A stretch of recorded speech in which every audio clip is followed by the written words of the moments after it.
broadcasting from the Unshackled studios in Melbourne. This is WilmsFront, brought to you by the Unshackled.net.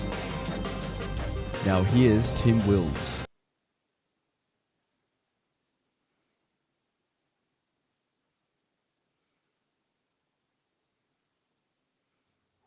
Hello everyone, and welcome to this week's WilmsFront featured interview show on this Thursday, the 16th of January 2025. We are live on the WilmsFront YouTube channel, the WilmsFront Rumble channel, and my WilmsFront X account. It is 7 p.m. here in Melbourne, Victoria, where this week we had Peter Dutton launch his unofficial election campaign while Airbus Alba was flying all over the country, ready to spend more taxpayer money, attempting to buy back his deficit in the polls. He will call the election when he thinks he has the best chance of winning. The latest possible election date for the House of Representatives and half the Senate will be May the 17th. What will be front of mind for Australian voters during the election will be our falling living standards, among the worst in the OECD. We've been in a per capita recession for 7 consecutive quarters. The Albanese government has not just overseen a decline in our economy, but in our freedoms and our culture. Many conservatives, libertarians and nationalists believe that the promised Liberal national opposition policies fall short of what is required to reverse Australia's decline. So who else can Australians vote for at the federal election? One political party which is riding a huge surge in support is the Libertarian Party, formerly the Liberal Democrats. It currently has elected members in the State House, in Victoria, David Limbrick, and in the New South Wales Upper House, John Ruddock. My guest tonight is the presumptive lead Libertarian Party Senate candidate for New South Wales, the former member for Hughes from 2010 to 2022, Craig Kelly. Welcome back to WilmsFront. Yeah, no, great to be with you, Tim. Now, you voted for Peter Dutton in the 2018 Liberal leadership spill. Scott Morrison won that by 5 votes, and well, sorry, I just had something on there. It's right. There's too many other devices going at the moment. Yeah, flick that off. Okay, all good. Sorry, Tim. And obviously, we both know how Scott Morrison. Sorry, and I'll turn this thing off completely. That might be the easiest way to do it. Hang on, just bear with us. Sorry about that. But keep going. No, you're saying that. Yeah, look, that's correct. I supported Peter Dutton in the Liberal leadership contest against. Firstly, of course, it was there against Malcolm Turnbull back at the time. I thought Peter would have been the best leader going forward. But as we know that it was sort of like a locked split vote, and there were a few people that voted for Scott Morrison. So then Turnbull dropped out; he didn't have the numbers. You put the Morrison people together with the Turnbull people, and they had the numbers. So it's Scott had his 3 years at leadership after that, and failed at the last election, and now Peter's the Liberal leader. And failed the Australian people during the most, or you would say, put us through the most grim time in our peacetime history. Look, I think there's a fair argument to say that this Albanese has been one of our worst governments in our nation's history, and Mr. Albanese has been one of our worst prime ministers. You look at that on several parameters. I think you see the decline in real incomes is unprecedented in our nation's history. We've had the biggest decline of any GDP per capita recession has been the biggest on record. Incomes have fallen, real incomes have fallen the furthest. And then you've got the social division that Mr. Albanese has caused as well, with things like his voice referendum, or was it hundreds of millions of dollars wasted on just dividing Australians. So I think it's very easy to look at, and if you're having a voter poll today, who's our worst ever Prime Minister, I think Mr. Albanese would be right up there. Though you had a front row seat literally to the Rudd Gillard disaster of 2012, 2013, I still, in my view, consider that the worst, because we were being invaded from there was a boat a day that was coming.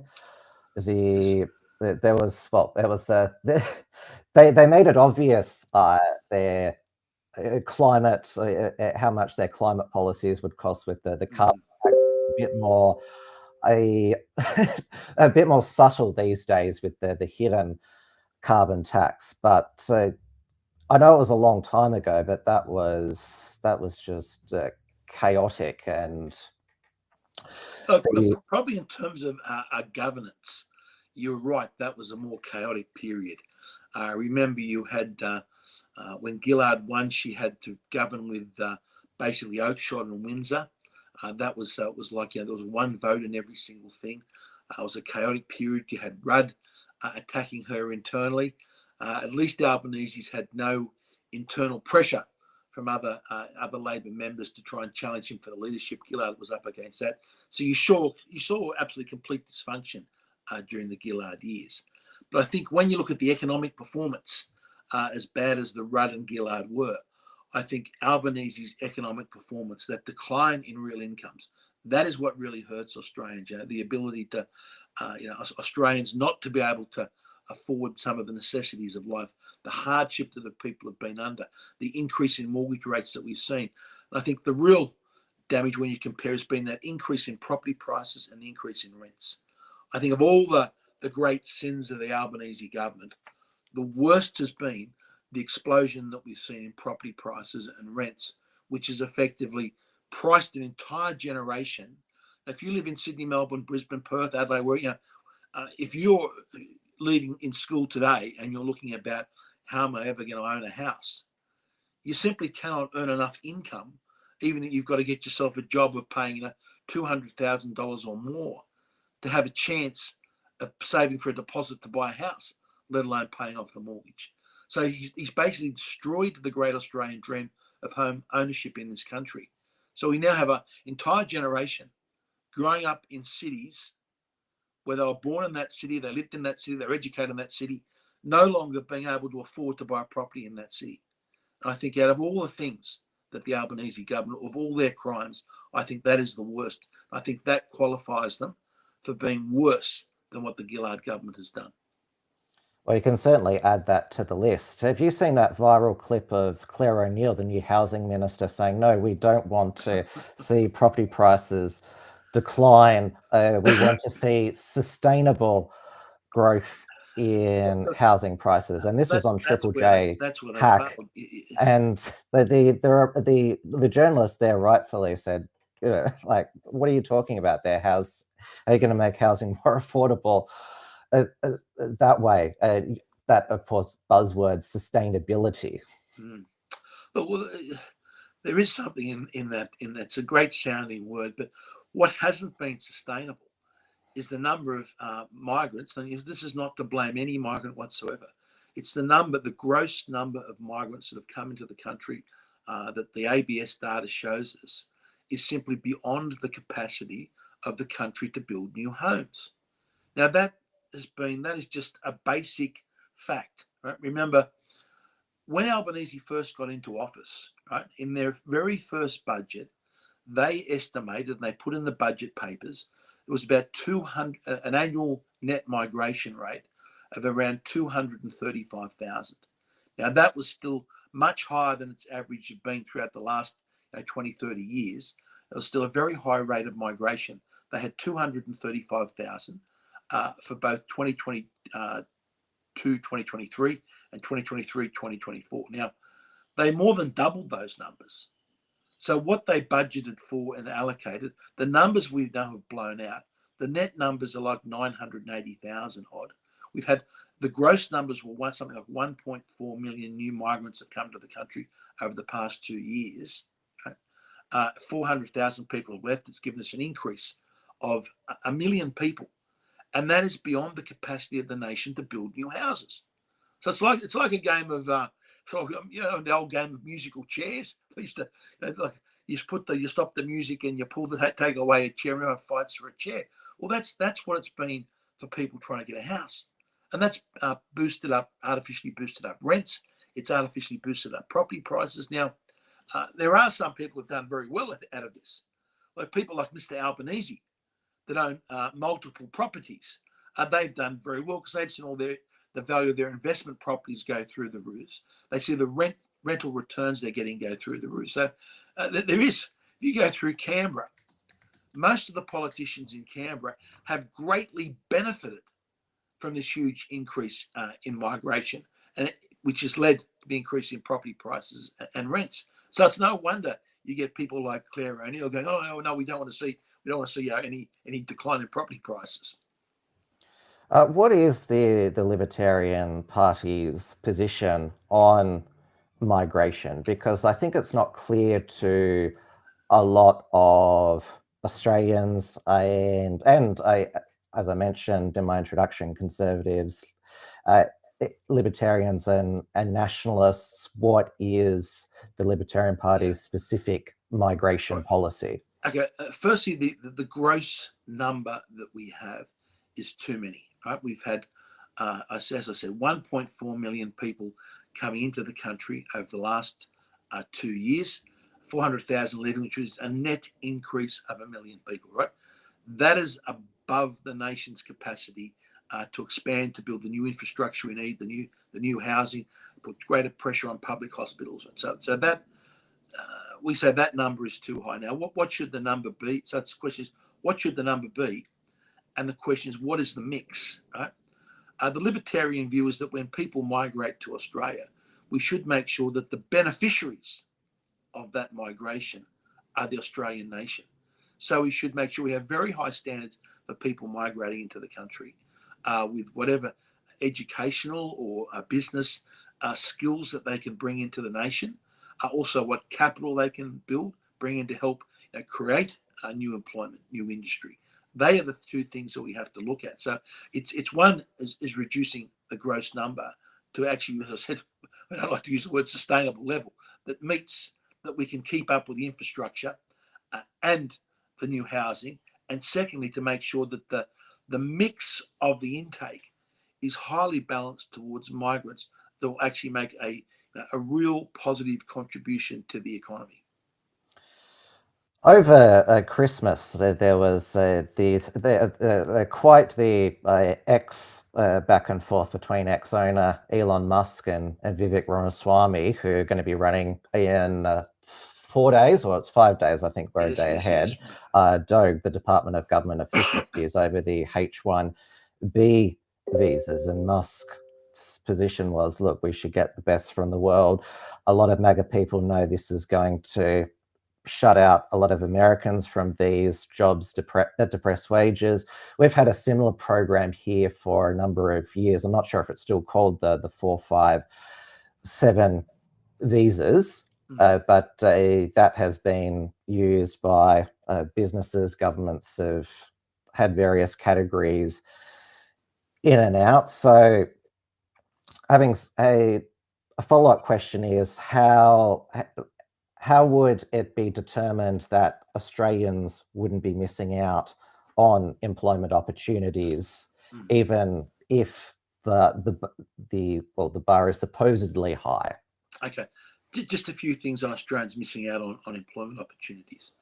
We've seen some ABS numbers come out today, and we've seen the typical Labor members of Parliament, Jim Chalmers and all his friends coming out saying, isn't it wonderful, all these new jobs that we've been created? Well, if you're importing 1 million people into the country and you're using that to grow the size of the economy, and you're employing record numbers of people in the public service, far more than the private sector, of course you're going to have more jobs. What really counts is what happens to the number of unemployed Australians.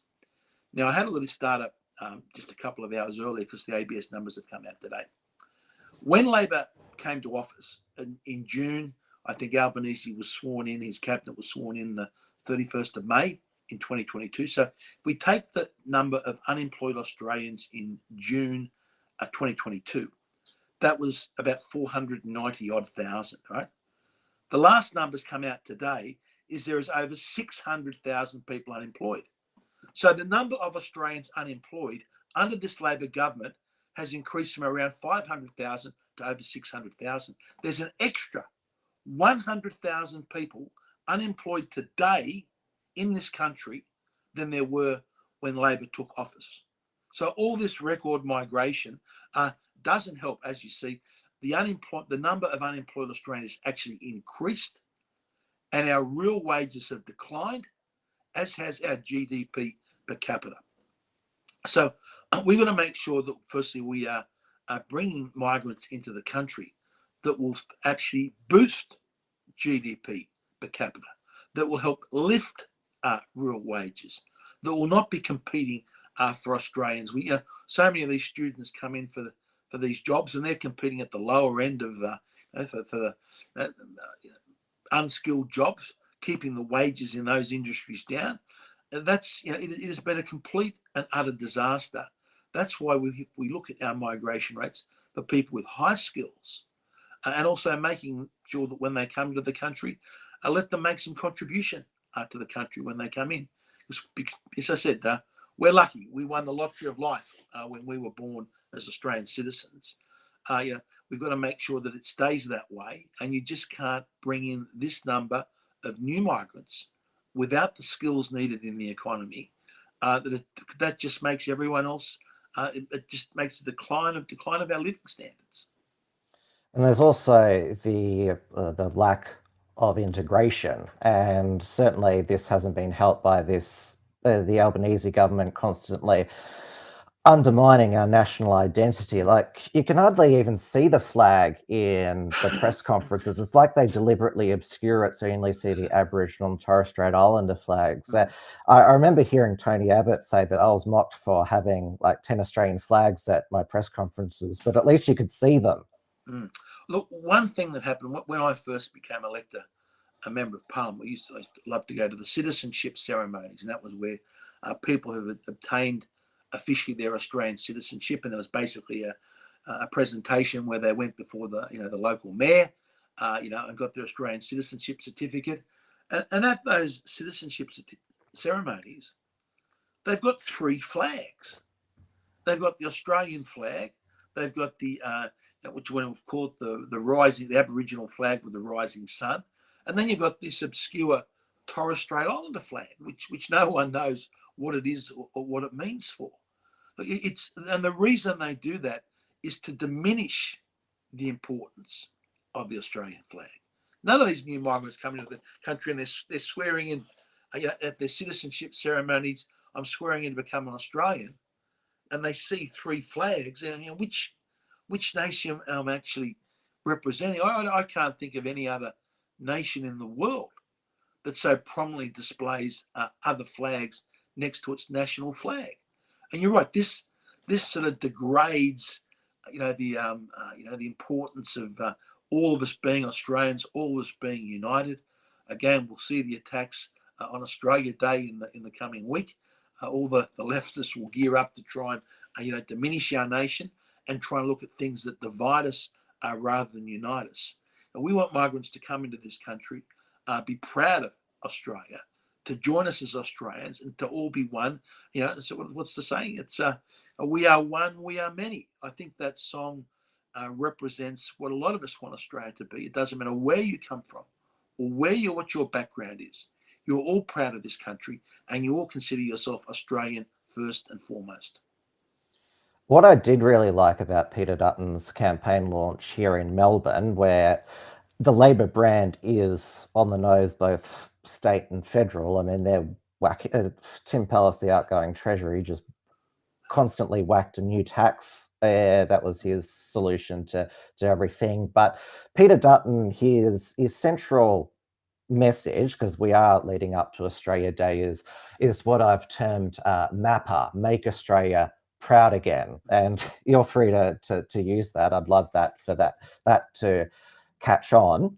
So he said he's only going to stand in front of one flag, that citizenship ceremonies, local government's going to be back on January 26th. And it was extremely refreshing, because under the Turnbull and Morrison, there was this drift, which sort of made it easier for Albanese to say, oh, we're going to have 3 flags at press conferences. So I thought that was really strong, and we've pretty much won the Battle for Australia Day. I mean, the Allen government still gives them the Melbourne CBD on Australia Day. You can't even take an Australian flag into the Melbourne CBD without being dragged away by the police. So we're not there yet, but I think we've made significant advances.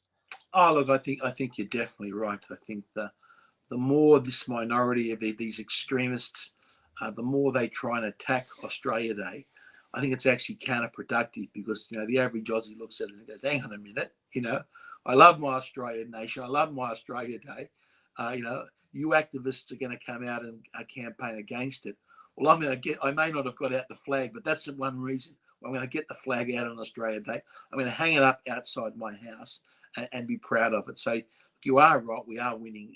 We are winning this debate. But just going back to the Liberal Party, my understanding is, and this happened, I remember in 2010, when I was first elected, the Gillard government were in. And it was before that, I think, the previous election campaign, where they went for these three flags. It's not just that. I said, so at the official swearing in citizenship ceremony, we have these three different flags.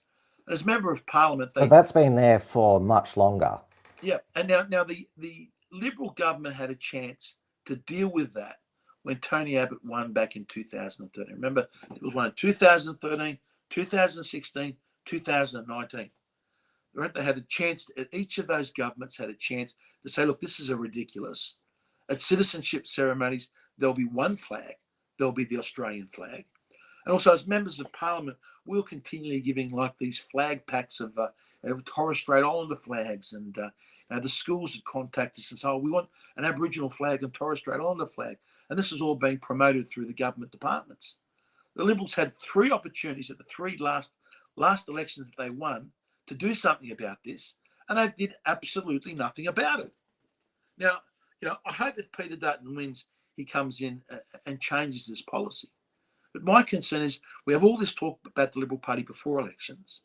They had three chances to fix it up before, and they haven't done anything. So, what's the true chance they're actually going to really do something if they come to office after the next election? Yeah, that's certainly my biggest concern as well. And it was the Home Affairs Department, when Peter Dutton was Prime Minister, his department that was censoring Australians for so-called disinformation during... Well, don't get me started there, right? Because when Peter Dutton was in charge of the Department of Home Affairs, Malcolm Roberts, I'll give him credit for this, he did some good work through the Senate estimates process. And it was the Department of Home Affairs wrote to Twitter, calling on Twitter to suspend and censor my Twitter account. Right? And they basically said, "Oh, look, he was banned from Facebook, and he's now putting all these bad things on Twitter. You should suspend him as well." Well, firstly, that was untrue. Right? When I was suspended, or actually banned, I had my Facebook account censored by Facebook. Facebook refused to say. I said, "Tell me what's the misinformation. Tell me what you say is misinformation. I want to appeal against this." And they refused to do so, because they know if they had have picked out and said, "Oh, you said A, B, C, D, E, F, and G," I could have given them a truckload of documents to say, "Look, everything I said here is backed by evidence, expert opinion, and data." So they never did it. But with Twitter, what I did, because I couldn't afford to lose both forms of social media, so I was very careful about what I posted to Twitter. This was back in the days pre-Elon Musk.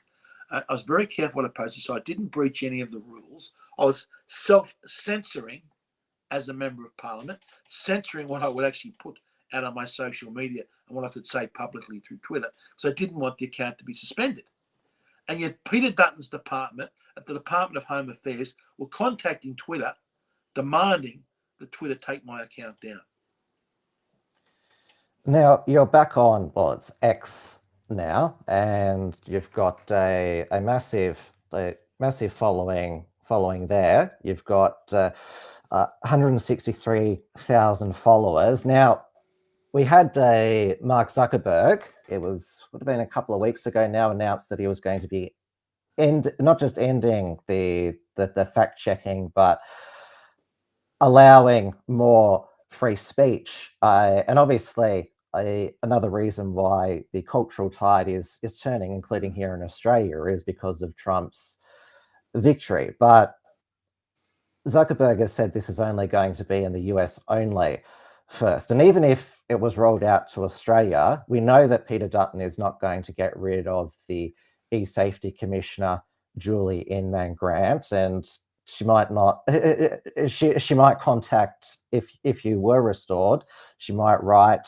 not just about your account, but a lot of other accounts that hypothetically might be restored. And she has been very clever at using the Online Safety Act of 2021, passed by the Morrison government, to censor speech that she doesn't like. Most prominent examples: Celine Against the Machine and Billboard Chris. So although Zuckerberg might give us free speech, if Peter Dutton's the Prime Minister, the e-safety commissioner will still be there with his blessing, have a massive budget to keep censoring us. Firstly, Tim, that statement of Zuckerberg was a very, very major turning point in this battle for free speech. Right? It was a really great win for those who are in favour of free speech.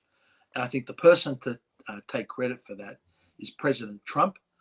We know that a couple of weeks earlier that he had a meeting with Zuckerberg, and I'm sure that he would have told Zuckerberg that unless he fixed this issue up, he will fix the laws up. Because remember, these social media platforms get special exemptions as legal status because they're not publishers, they're considered platforms, right? So when you're a publisher, you become legally responsible. That's under US law, isn't it? Yep. As far as for defamation goes, right? So if right, as a platform, saying I'm exempt, people can post what they like as long as it's inside the law, right? Now, as soon as they start becoming censors and saying, well, we don't like what you said here for political reasons, they should lose that protection. They are no longer a platform, they're a publisher, and they should lose those legal protections against it. Now, that is what President Trump threatened, as I'm sure he's mentioned this before. That is what he would have threatened Zuckerberg with, and that is why Zuckerberg has sort of done a bit of a 180. But so it'll be actually interesting to see, the proof will be in the pudding of what he actually does. And I've really got to consider, will I even bother wanting a Facebook account again?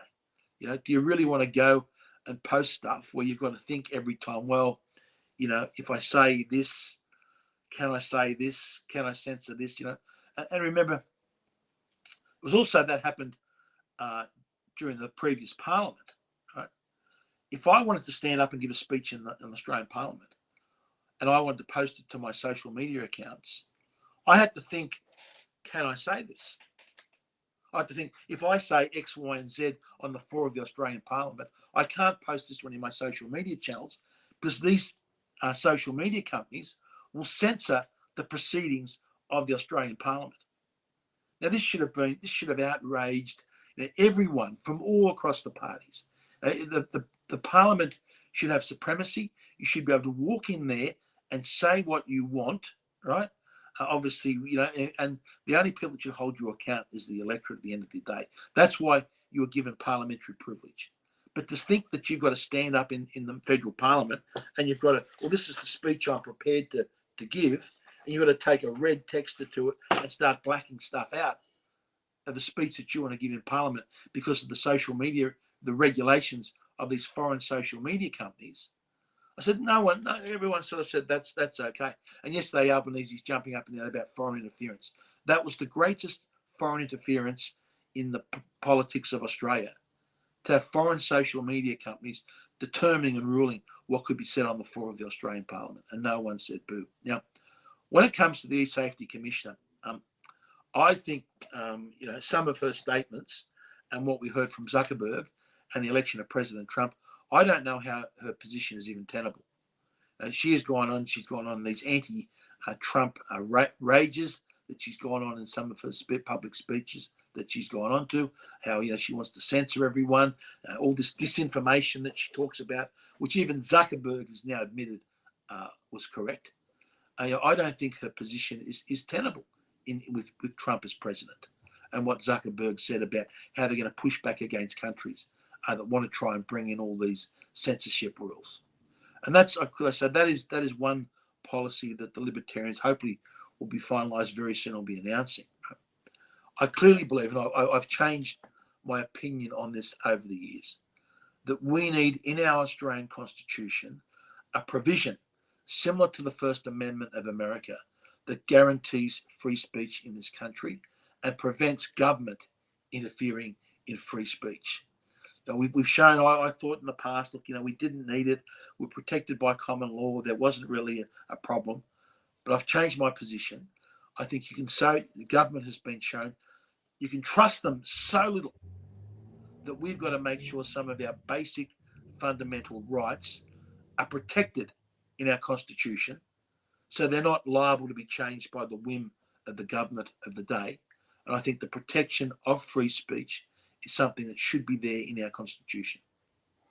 If we could just copy and paste the First Amendment of the United States into our Constitution, that would be most preferable. And the United States, we're told that we need all these restrictions on free speech here in Australia, these vilification laws to maintain social cohesion. Then how come the United States, how come they haven't descended into Nazi fascist state with free speech? That's supposedly what would happen in Australia without unfettered free speech. Like they have over in the US, they actually have more direct democracy. They vote for everyone down the ballot. So you can't argue that to preserve our democracy, we need to restrict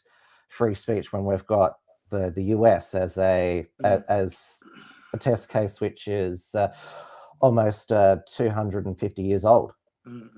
Look, one thing we see that during the COVID period, that is when we really needed free speech. That is when we really needed, when these bad decisions were being made, they needed to be debated openly to expose their flaws. Because that's what free speech does. You want to hear from the dissent. You want to listen to the dissenting opinion. Because history shows how often what everyone thinks is correct today is false tomorrow. So the only way you can protect that, you guarantee about protecting, correcting error. The best way the only way you can correct error is allow criticism of what is the current narrative. And that was prevented during the COVID period. So we had lockdowns, which every expert around the world now openly admits were tragically wrong. We had school closures, which now they show the damage that has done to children.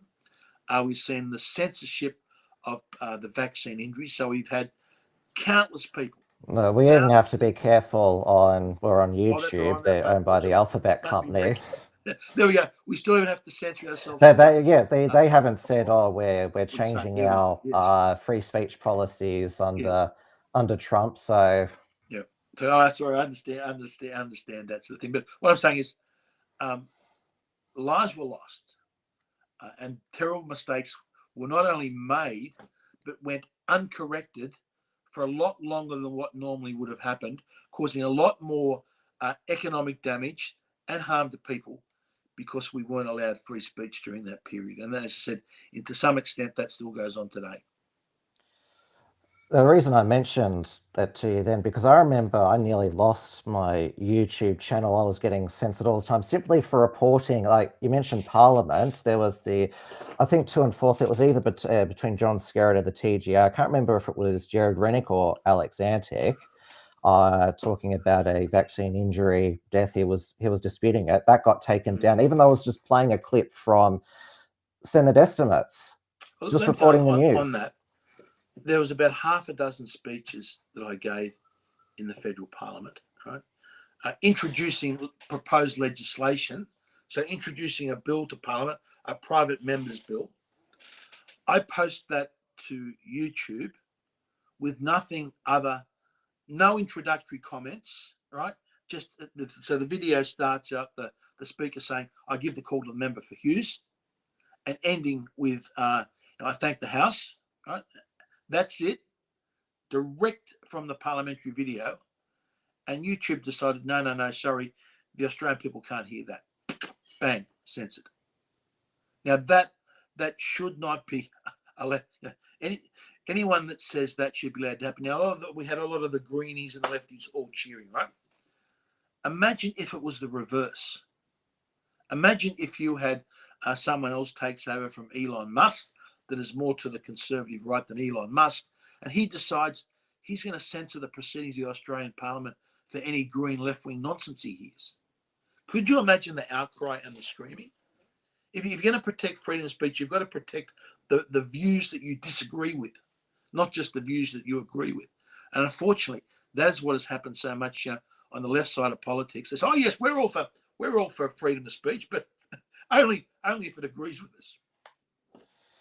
I mean, the example I give of like how I'm a free speech absolutist, like Catherine Devaney should have the right to insult Anzac Day and the farmers. I think what she says is appalling, but she should still have free speech to say that. Mm-hmm. I think you mean another Catherine. Catherine Dees. I think that she's the she was the. No, I said lady. Catherine Devaney. Catherine, very good. Catherine Dees. She's a good lady. Yes. Look, if you want to go out and criticise Australian Day, right? Good luck to you. Like we saw with Woolworths, you want to go out and not sell Australian flags and have a bit of a stab at Australia Day. Well, you're free to do that, but likewise, the consumers are free to come back and to run consumer boycotts against you and say that you're wrong. That's how you have the debate in free speech. We're saying, say what you want, but be prepared for the consequences. And a lot of the narrative, and this is why it's social, the internet and social media, there's all these calls to censorship. It's not just driven by the politicians, but the mainstream media protecting their interests. I mean, News Corp was behind the social media ban for under 16s, having that.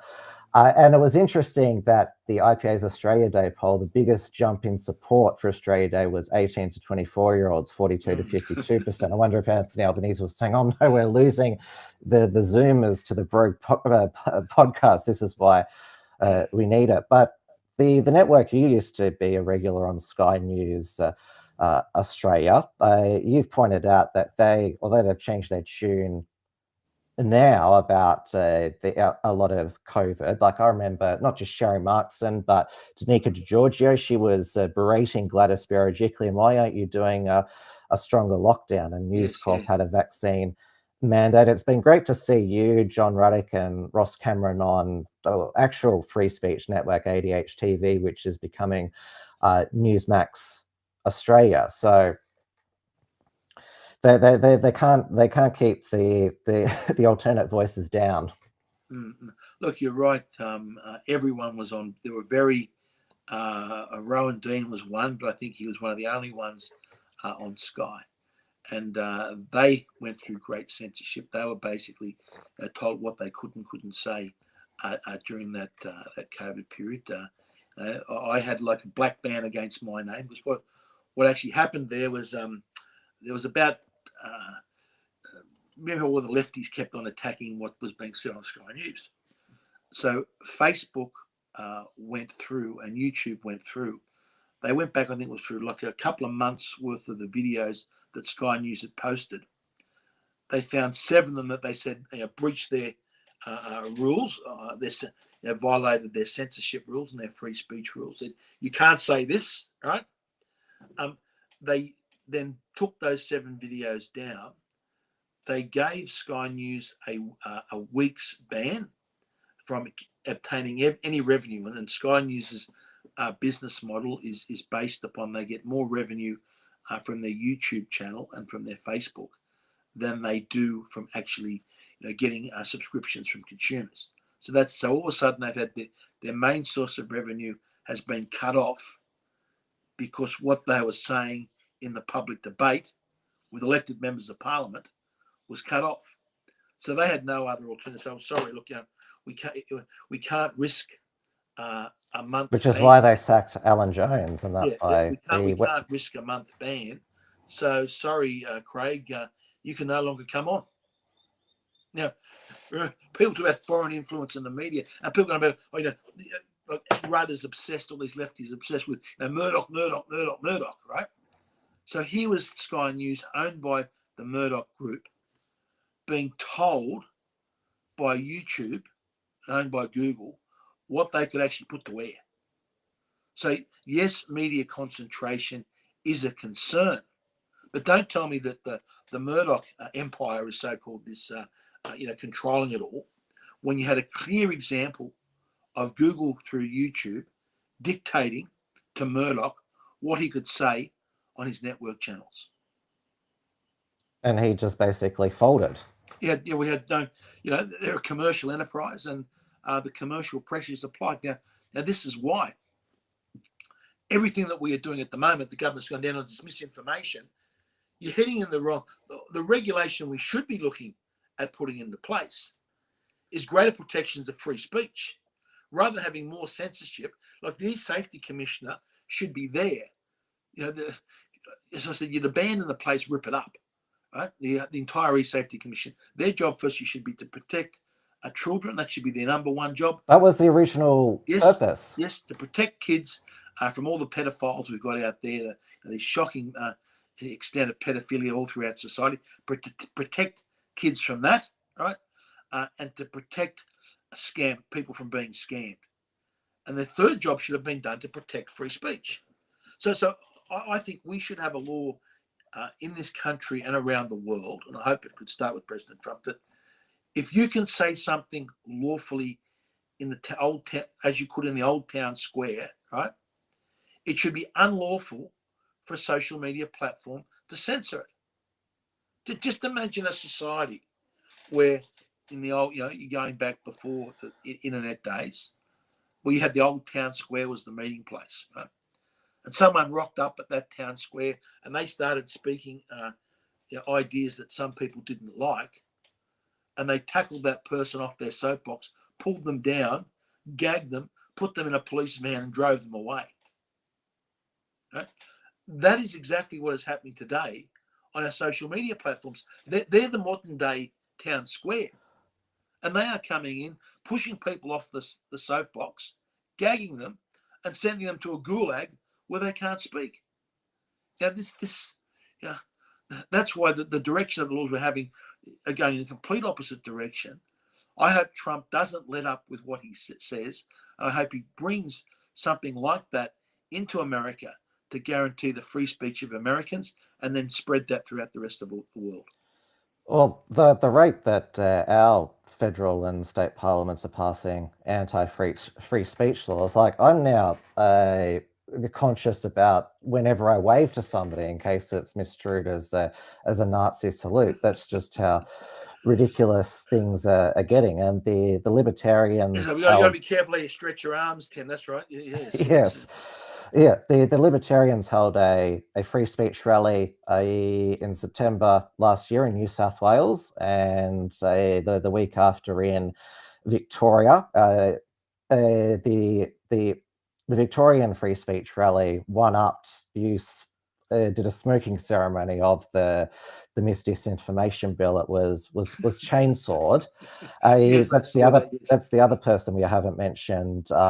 Millet showed just how. Look, I guess he probably didn't show how like he still had to get his chainsawing through a hostile Congress, but he just put all of these other leaders to like centre-right leaders to shame. Oh, we can't cut too much. Yeah. And this is also how Tony Abbott became undone in his first term, and he's written about it recently in his advice to the Canadian Conservative Party, that if there's a will, there's a way. There's the list that the Libertarians want to cut is endless. Yeah. Well, firstly, you're right. At that rally we had with the Missing Disinformation Bill in Sydney, that was my barbecue. They were my firelighters I bought, and a little fire starter that I bought. So we torched that. We set fire to that Missing Disinformation Bill. I was going to bring a chainsaw along, but I just thought it was a little bit tight, and the crowd was a bit tight, and a big chainsaw might cause a bit of problem. But it was great to see that Jordan Didoff, the Libertarian candidate for the Senate down there in Victoria, took to it with a chainsaw. Sure, you need to. All this government regulation is just causing us more and more, more and more problems. It just causes more problems than it solves. And to think, when you go back and you look at what that Missing Disinformation Bill actually was, right? This was an attempt by the E-Safety Commissioner and her cronies to try and control the internet globally, right? They're hoping that Biden would have won and they could have kept any pressure from the US. So what they wanted to do, they would write the mis and disinformation standards. So they would become the total arbiters of truth across all policy areas, climate change, immigration, LBTG, whatever you want to talk about. They would set what you can and couldn't say. And that would have been, they would have been pushing for that to become the global default standard. And so it would have just applied to Australians. They would have said, well, this is the platforms. If you say this as an Australian, you're kicked off the platform. They wanted to do that across the globe. And yet we only just, remember, this was originally a Liberal Party idea. I think today it is even still on Paul Fletcher, who was the Minister for Communications. It's still on his website. They're saying, we want to give the E-Commissioner more power to take down, so-called mis and disinformation and become the arbiters of truth. It was a Liberal Party idea, and it only was defeated at the very end because we had so many people in the public standing up and speaking out against this. And that was a great, I think that was a great victory for democracy, because there were countless people across the internet in Australia that were calling on everyone, all their subscribers and all the people that followed them, contact these members of parliament that have yet to make up their mind and pressure them. And every single one of them, what was the name from, that was there, the last 5 holdouts of all those independents, when they finally came and said, I'm not going to vote for this, almost to a man or woman, they said it's because of the public feedback that we've got. So that was a great victory for democracy. And thank goodness we defeated that mis and disinformation bill. But the concern is Albanese hasn't given up. We know the E-Safety Commissioner hasn't given up. If Albanese wins, now let's hope a journalist ask him a question. Mr. Albanese, can you guarantee that you will not reintroduce the mis and disinformation bill similar, in any way similar to what you did during the last parliament? Let's see if that question gets asked to Mr. Albanese, and let's see how he can answer it. I can imagine his answer. We have no plans to reintroduce it right up until they do have plans, because that's... Well, at least get him on the record as saying that, right? Okay, he can come back. We know he's as slippery as a snake, right? But at least put that question to him and let the public decide. Even if he answers it, let the public decide, well, do we trust this bloke? Do we actually trust what he's telling us? Let's put this as an election issue and say, say, are you going to ensure that there'll be no reintroduction of anything like the mis and disinformation bill during the next parliament? And see what he says. Now, you mentioned that it was originally under the Morrison government, Paul Fletcher, Communications Minister, where the mis-disinformation bill was drafted. It was also under the Morrison government. It was after you'd left the party, signing up to net zero in Glasgow. Well, I must admit, I was actually there when that happened, right? And it was.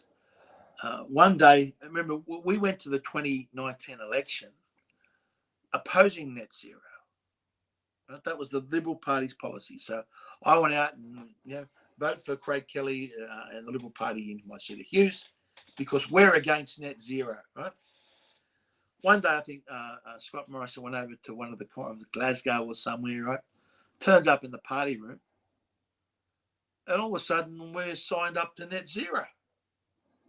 I think I was sitting next to Angus or one of the other blokes. I said, did I miss something? Did I go out for a bathroom break or something and miss the debate on this?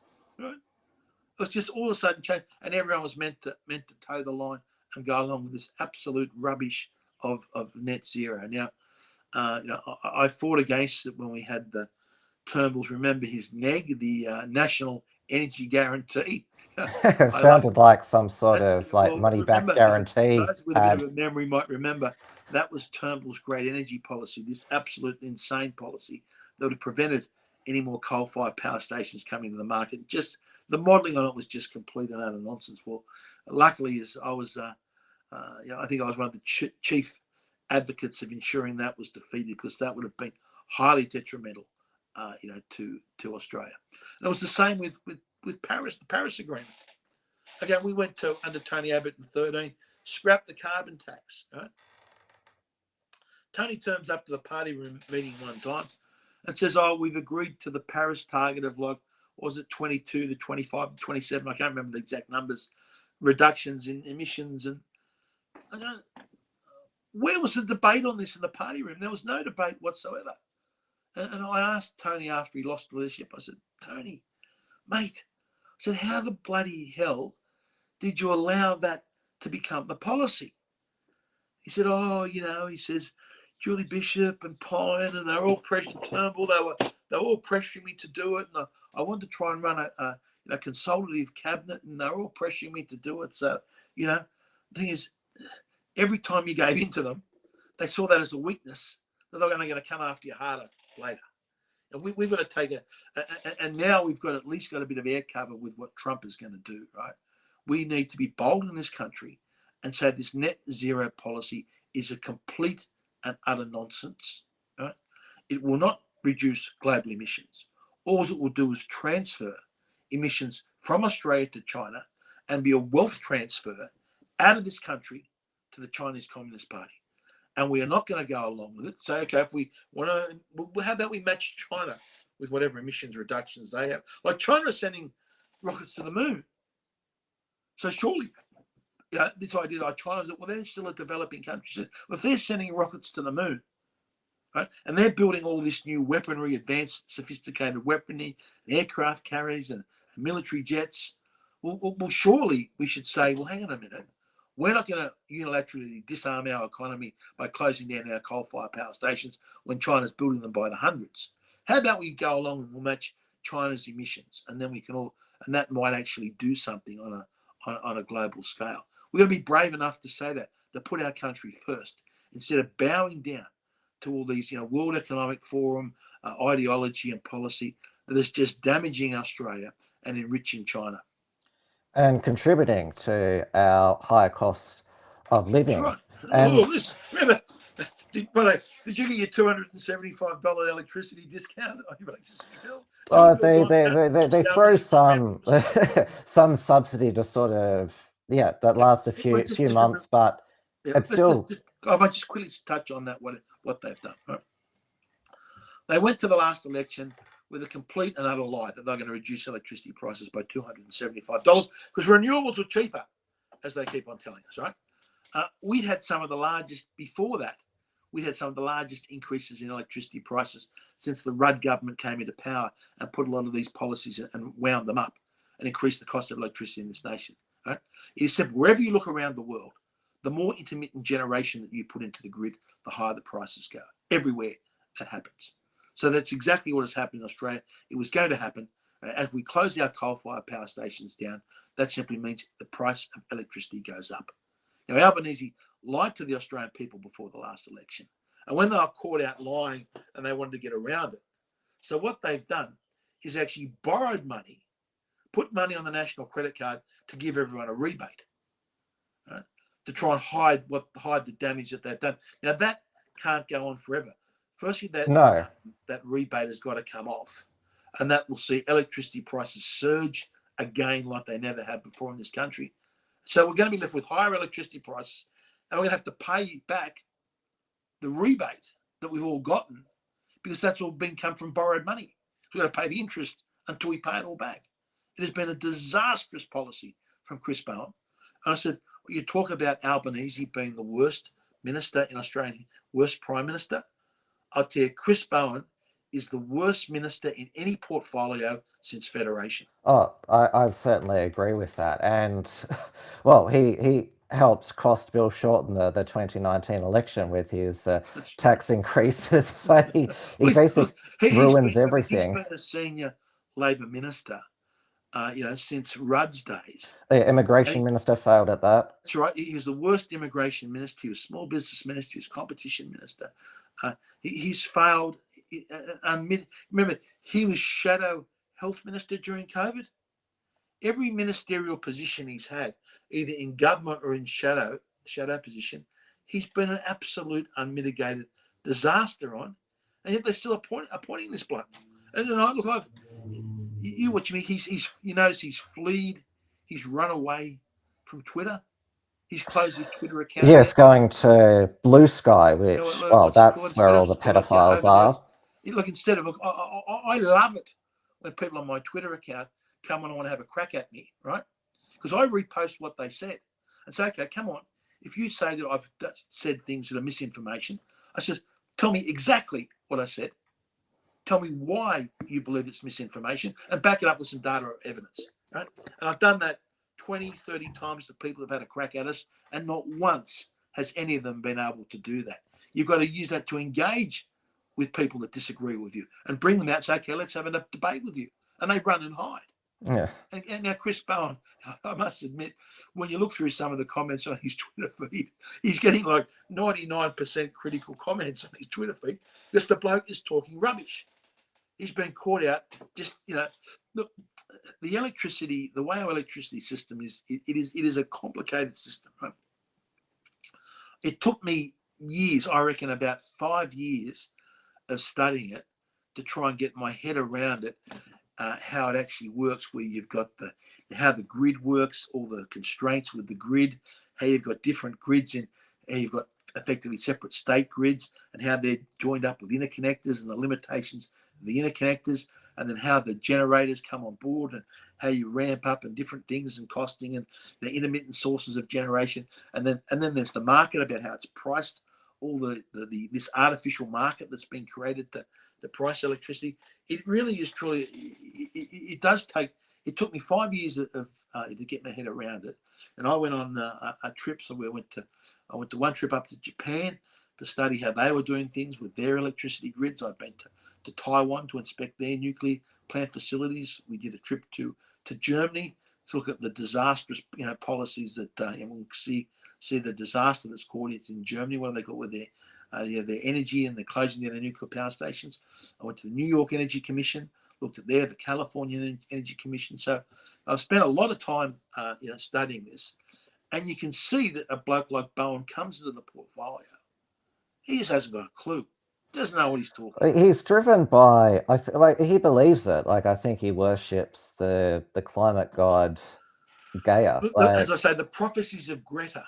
Right? We've got these ministers there. They follow the prophecies of Greta, and they really have no idea what they were talking about. Give you an example. The other week, Chris Bowen was down at Wollongong, and he's talking there at Blue Scope Steel about these offshore wind power, and he says, offshore wind is constant renewable power. And I just looked at it and I thought, mate, you're a complete dill. You're saying stuff that is absolutely untrue. Yeah, let's go to the government's own reports on offshore wind. And the offshore wind, proposed offshore wind farm off Wollongong, once you got 20 kilometres off the coast, the capacity factor was something like 32%, which was only marginally better than what the capacity factor is for an onshore wind turbine at Goulburn. Right? So that means, whatever it is, 32% is the capacity factor. And you could see the graphs. There were times there were doldrums, and you were getting absolutely zero output from a wind farm off Wollongong. And yet here we had Chris Bowen telling people that this was constant power that could power the steelworks down there in Wollongong. Like, goodness gracious me, it's. Why do they put it offshore? Is that because they're causing too much damage onshore? Well, offshore you do get. Remember, and I said Trump said in the last couple of days, firstly there'll be no wind turbine development whatsoever in the US under his presidency, right? Because the problem with the wind turbines is the intermittency is so great, right? You can go from nothing to 100%, and you can't program or you can't plan it out. It's so variable. So you've got all these extra costs of trying to patch in the intermittency. Because remember, you've got electricity, you've got to have supplies, got to meet demand all the time. Right? So the intermittency of the wind turbines kills it. So one of the reasons for these offshore wind turbines is firstly because you run out of land where you can put them. Right? I don't see Azali, Stegler, or any of the Teals putting their hand up to have wind turbines in their electorate. Right? Not even offshore. So you've got a problem with locations of onshore.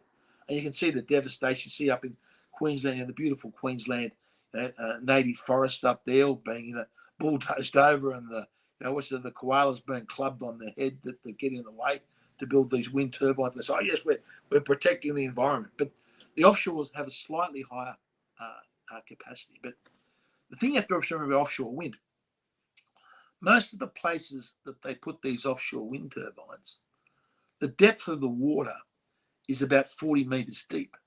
So the steel pylon goes bang straight into the seabed. That's what they're building. That's what they've been building off the US coast, up off there, off the northeast of the US coast, where they've basically been plonking these wind turbines, building them down into the seabed. The column comes up and it goes right now. The problem you've got in the eastern seaboard of Australia, as soon as you go about 1 kilometre offshore, 2 kilometres offshore, the water off there, you go straight bang, you go bang straight down, right? So where this wind farm in Wollongong, because the water was like 1 kilometre to 2 kilometres deep, you can't have a pylon going down 2 kilometres, right?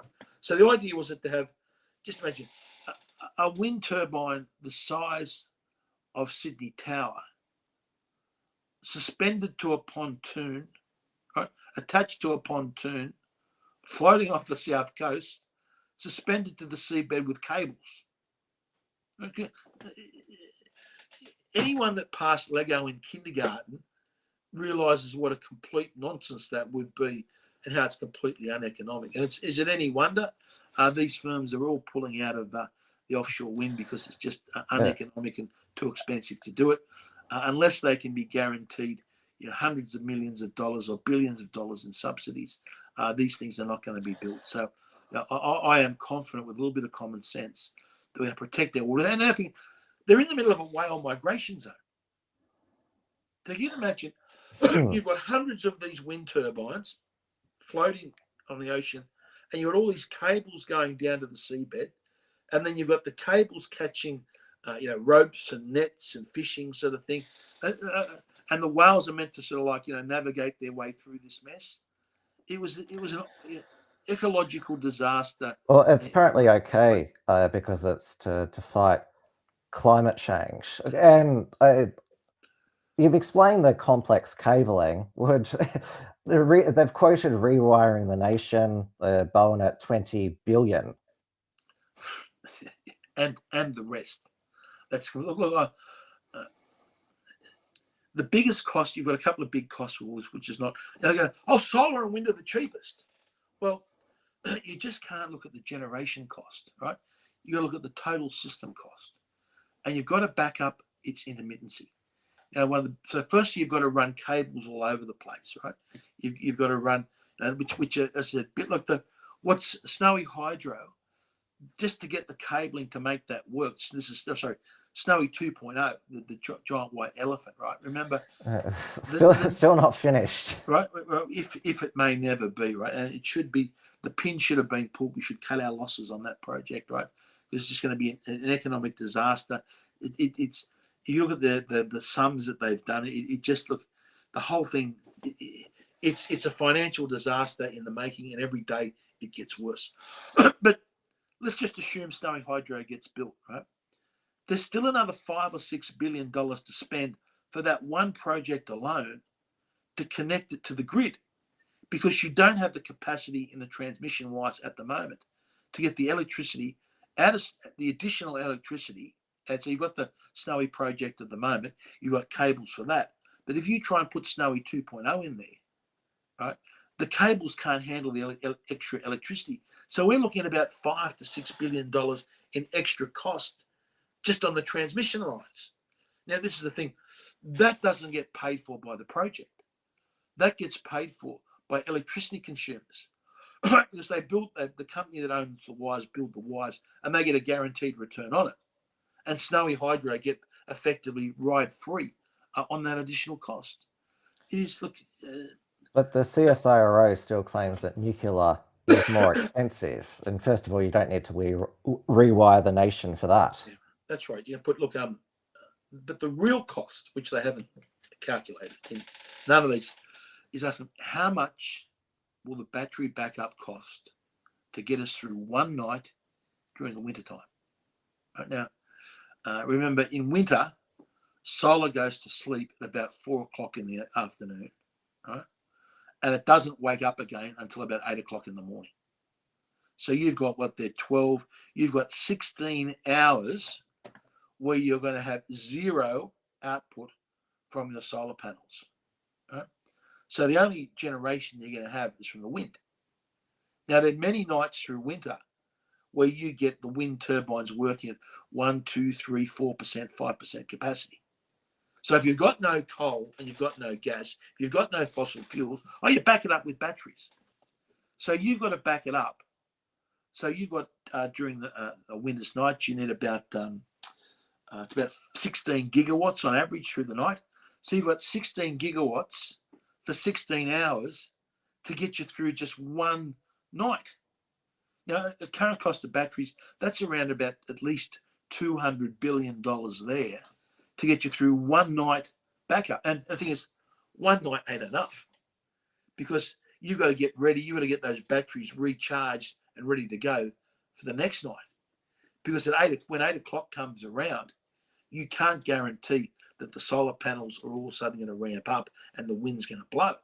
So you might not even have enough power to get you through the next 8 hours, let alone generate excess power to give you 16 hours worth of additional power to store in your batteries to get through that night. So you'd need at least absolute minimum, right? That's probably nowhere enough.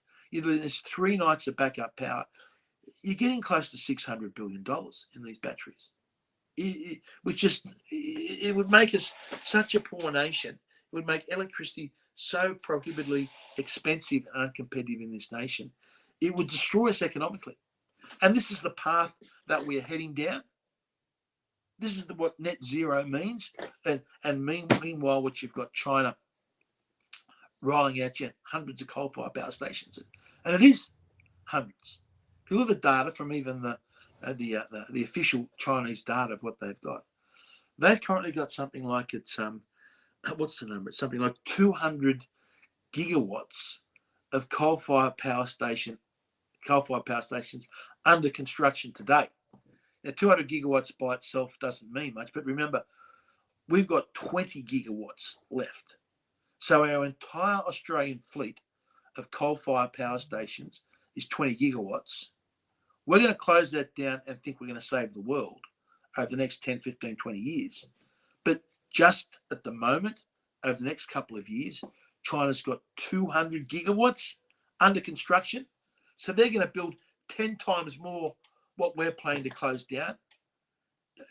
The insanity of this policy, and that's why we've got to have these debates. We've got to have these discussions, because when people know the data, and that's why they love to say, misinformation, right? So people switch off as everything you say is wrong.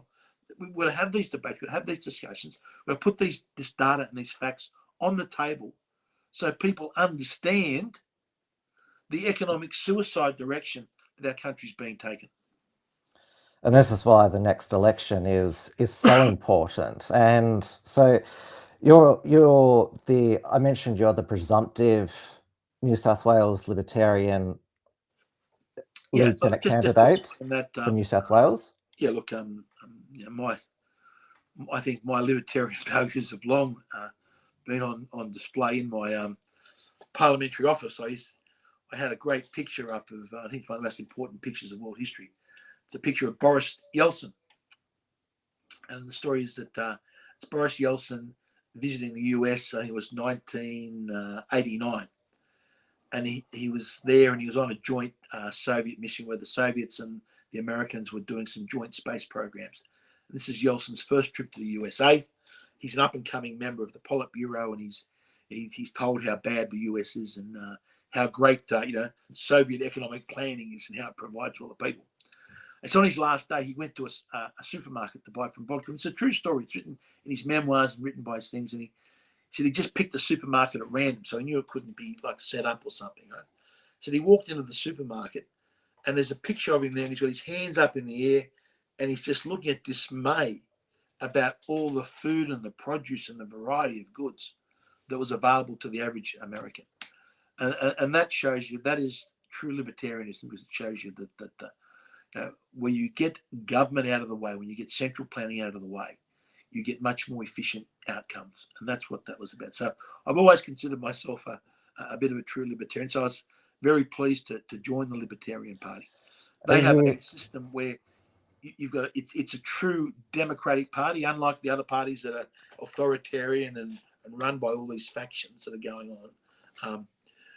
A true vote. So you have a vote for the state representative, and that then gets confirmed by the national executive. So the moment I was successful at that state plebiscite, so I'm just waiting to be confirmed by that national executive. And obviously there would have been some people who were skeptical of you, like, oh, you were a Liberal MP, then you ran for United Australia, then you're with One Nation, and now you're running with us to go back to Canberra, but you won them over. Look, the reality is my ideological views or positions haven't changed. What changed was the Liberal Party. Right? The Liberal Party that I signed up to and committed to be a member of says in there, what do they call it, the what we believe. It says we believe in free enterprise, small government, getting government out of the way, individual liberties and freedom, right? They showed with the net zero stuff and with the COVID stuff, that is no longer the party that they are. So it was the Liberal Party that left me, not me leaving the Liberal Party. That's why. Now, my plan after leaving the Liberal Party was to run as an independent. Mr. Clive Palmer came to me and said, look, Craig, he says, you can't do that. That's selfish. He said, we've got an opportunity here to change the country. Right? Whether we win or lose, we've got an opportunity to change the country and getting out there and publicising how detrimental all these COVID policies are to the nation, how detrimental all these economic policies are to the nation. He said, I can back you. We can run a candidates across 150 seats. It was, I knew it was almost impossible for me to win my seat under that, but we had a chance of getting some senators up. And I just thought I couldn't knock back that opportunity. And we didn't do as well as we thought for various reasons, especially the media basically having a black ban on us. You can spend all the money you want on advertising, but unless you can get some type of coverage in the media, you're without a hope. And unfortunately, that's what happened.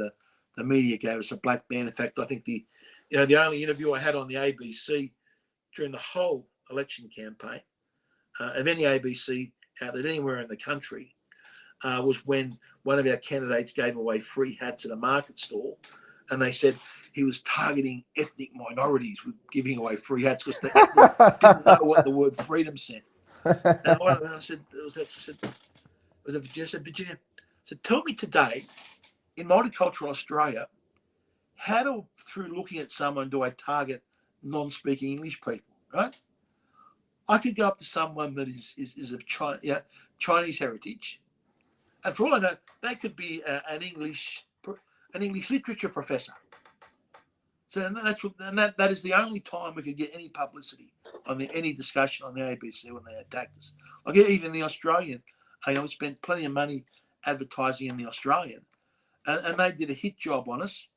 In a couple of days out from the campaign, because they said a couple of our candidates had been in fights in a pub when they were teenagers, and they had like bad criminal records or bad records sort of thing. Anyhow, that's gone by. So that was worth it. So as I said, my values haven't changed. Our life would have been very easy for me to sit there and shut up and just go along with things and get through to the next election and say, I'm not going to upset anyone, and I'll just get my priest, I'll do what I'm told, and I'll suck up to all the factions, and I'll get pre-selected again, and I'll sneak through and sneak through in my seat, sort of thing, towing the company line. But look, everyone in politics eventually gets. You have a time that everyone gets voted out. Most of them in disgrace. If I was going to lose my seat in Parliament, I wanted to do it fighting for the issues that I believe in and the causes that I believe in, and for the for the Qantas employee that was mandated out of their job. They're the people that I wanted to fight for. For the small business guy that had his shop closed down because of the COVID mandates, because of the firefighters that were told they couldn't go to work because they didn't comply with the mandates that they do. They're the people that I wanted to stand up and fight for, rather than just go along. And if I have absolutely no regrets with what I did. And if I get a second chance back there in the Senate, right, all I can say is God help some of those bureaucrats at Senate estimates. Well, Ralph Babet, who was elected for the United Australia Party at the 2022 election, he's still excellent, even though the United Australia Party, the AEC, forced its deregistration. I know Clive's trying to do a high court challenge, but he's doing well with these helping these sacked workers with their court cases, and absolutely loved the Australian Freedom Tour with Tucker Carlson. That was absolutely before that excellent. We had Dr. Peter McCulloch and Pierre Corey that Clive paid to bring out as well. So look, Mr. Clive Palmer is a wonderful. I've had a little falling out with him, but I'll say openly he's a wonderfully generous man. I don't agree with everything that he does, but he is someone that really has the best interests of this country in his heart. That doesn't often get through in the media. The media paint him as a pariah. That has been very unfair. He is a great and decent Australian, and whatever political help that he can give to the country, I think is good luck to him. And there's the same opinion you have of Pauline Hanson. Even though you left One Nation, you still have a lot of respect for her and her contribution. I had a short-term contract assisting One Nation. Unfortunately, some of the things that I suggested they didn't want to do went in a different direction. It's easy to have blow up when things like that happen, the sort of thing, and go after them. But look, I have respect for Pauline Hanson. She was a political prisoner in this country when they actually arrested her and put her in prison. Yeah, one of the most disgraceful episodes in Australian history. I've actually, I was at a function up on the Central Coast, and it's the first time, it was a small function, the first time I heard her actually speak about that. And it really has affected her, the injustice that she suffered from that. I still think she feels that today. And she's fought the best. She's fought the best fight that she can. She's not been afraid to stand up, and she's probably been vilified, more than anyone else in this country in politics for standing up and fighting for what she believes in. So I have a great respect for her, and again, I wish her all the best in the future endeavours for her party. But it definitely feels that it's the Libertarian Party where most dissidents on the right, whether they be Libertarian Nationalists, Conservatives, one of your former colleagues, Cory Bernardi, I never considered himself a Libertarian, but he's sort of throwing his support behind the party. There does seem to be a convergence that this is going to be the minor party which could have a significant impact in helping steer hopefully a Liberal government in the right direction. Yeah. The electoral system that we have, it makes it very difficult where you've got multiple minor parties, if we say to the right of the Liberal Party. because the way it's very difficult for any of those to get elected to the lower house because you've got the inherent bias towards the two political parties where you've got the power of incumbency. And the Liberal Party and Labor Party, they write the rules to suit themselves, right? The way they get electoral funding. They tried to rig the rules again late last year. Oh, they have. Well, the rules are rigged so much in favour of the incumbent member and the incumbent political party. It's not funny. It makes it very difficult for anyone outside that system to come in and win a lower house seat. And in the Senate, remember, we only elect 6 senators at a time from each state. So let's take the New South Wales upper house. It's like 25 Senate upper house members that get elected at the election campaign. So I think it's 21. 21, 20 something. Okay. But so the quota is about 4 or 5%. Yeah, 4.3. So the Libertarians were able to get someone elected. John Ruddock, who's doing a great job.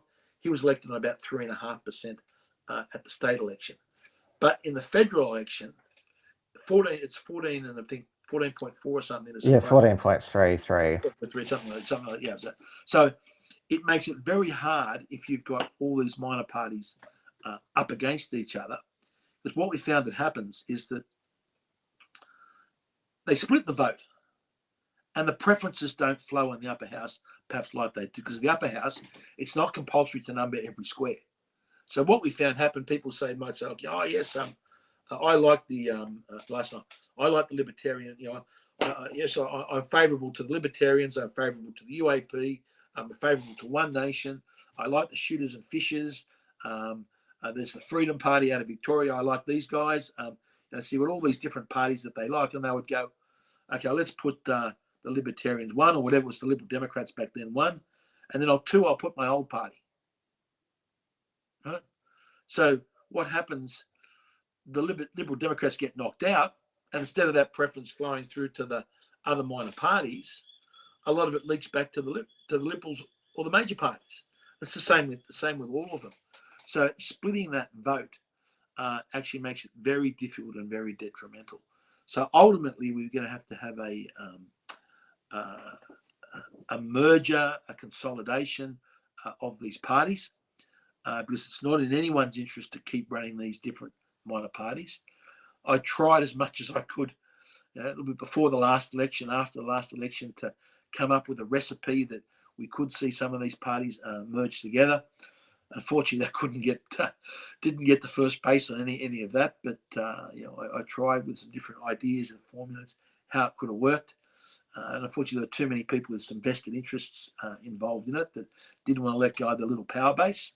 But I think that will happen. It would have been great to happen in this election. It's not going to happen. But I think that will happen naturally as we go forward, that there will have to be this natural consolidation. We know that we've never seen a political party that is based on an individual run for a long time. We saw it was Don Chipp with the Democrats. As soon as Don Chipp left, the Democrats headed downhill and eventually faded. We saw the Xenophon Party over in South Australia. And as soon as Xenophon departed the scene, it was nothing. So eventually I think you'll see the Pauline Hanson One Nation Party. So much respect to that for Pauline. She can't go on forever. I think there's limitations there. I think the United Australia Party has difficulties because of, unfortunately, the way Clive has been so badly and unfairly maligned in the media, that the United Australia Party will always be seen as Clive's party. And unless with the media continually attacking him in the way they have, I think that entity by itself has difficulties. We know he's not going to be able to run at the next. It looks like he's not going to be able to run at the next election, subject to that High Court case. So eventually, I can see everything being consolidated, and I can eventually see that the major minor Conservative Party to the right of the Liberals, as the Greens are to the left of the Labor Party in this country, will be the Libertarians. Well, certainly I know that when a lot of the freedom people, the dissident people I see on social media, they've all got an endorsement at various points for the Libertarian Party. So I definitely feel that's the way it's going, and I certainly hope so as well. Yeah. Also, I'd say Jared Rennick's trying his best to set up his own party up there, but it is so difficult to do so, and the decks are so stacked against him. With only six, the reality is there's only going to be one. And he's got very unique views, which wouldn't make him compatible with the Libertarian Party. But when you say that, look, I got on very well with Jared. We were good mates. I'm just in the Parliament. Look, there might be. I would say there's if you lined up with what Jared Rennick's views are on most issues and what the Libertarians' views are, I'd say 96, 97% they align. Right? And on the 4%, okay, some of the differences are more semantic than they are different. But that's always going to be the case. Right? And that's probably a closer alignment when you look at the different views across the Labor Party or the Liberal Party.